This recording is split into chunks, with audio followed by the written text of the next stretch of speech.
تاج محل کی دیواروں تک پہنچا سیلاب کا پانی۔ 45 سالوں میں پہلی بار جمنا کے پانی کی سطح میں اتنا اضافہ ہوا ہے کہ تاج محل کے مہتاب باغ تک پانی پہنچ گیا ہے۔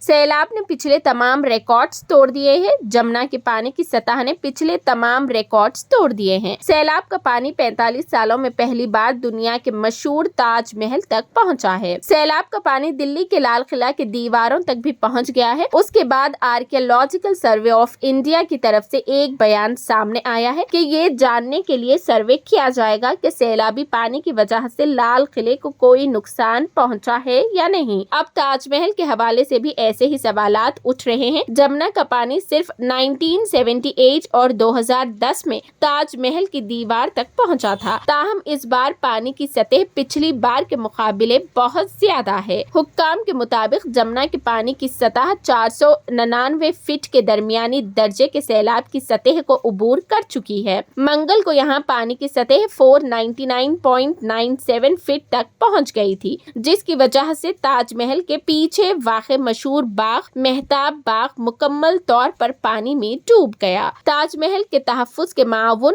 راج کمار واجپئی نے بتایا کہ سال 2010 اور اس سے پہلے 1978 میں جمنا کا پانی تاج محل کی دیواروں تک پہنچ گیا تھا۔ 1978 کے سیلاب میں یادگار کے تہہ خانے کے کمروں میں پانی داخل ہو گیا۔ انہوں نے کہا کہ اس سال بھی پانی تاج محل تک پہنچ چکا ہے، لیکن یادگار کو کوئی خطرہ نہیں ہے۔ مرکزی مقبرہ ایک اونچے چبوترے پر بنایا گیا ہے۔ یہ چوکور فرش پر کھڑا ہے۔ اس کی بنیاد میں 42 کنویں ہیں اور کنویں کے اوپر سال لکڑی کا ڈھانچہ ہے۔ اہلکار نے بتایا کہ اس کا فرش سرخ بلوا پتھر اور سفید سنگ مرمر سے بنا ہے۔ آگرہ میں جمنا کے پانی کی سطح 45 سالوں میں پہلی بار تاج محل تک پہنچی ہے اور جمنا کے پانی نے تاج محل کے مغل گارڈن کو بھر دیا ہے۔ جمنا ندی اعتماد الہی یادگار سے گزر رہی ہے۔ جمنا کے پانی کی سطح میں اضافہ کو لے کر انتظامیہ بھی الرٹ موڈ پر آ گئی ہے۔ تاج محل کے ارد گرد بنائے گئے نشیبی علاقے بھی پانی سے بھر گئے ہیں۔ تاج گنج شمشان گھاٹ اور پویا گھاٹ دونوں مکمل طور پر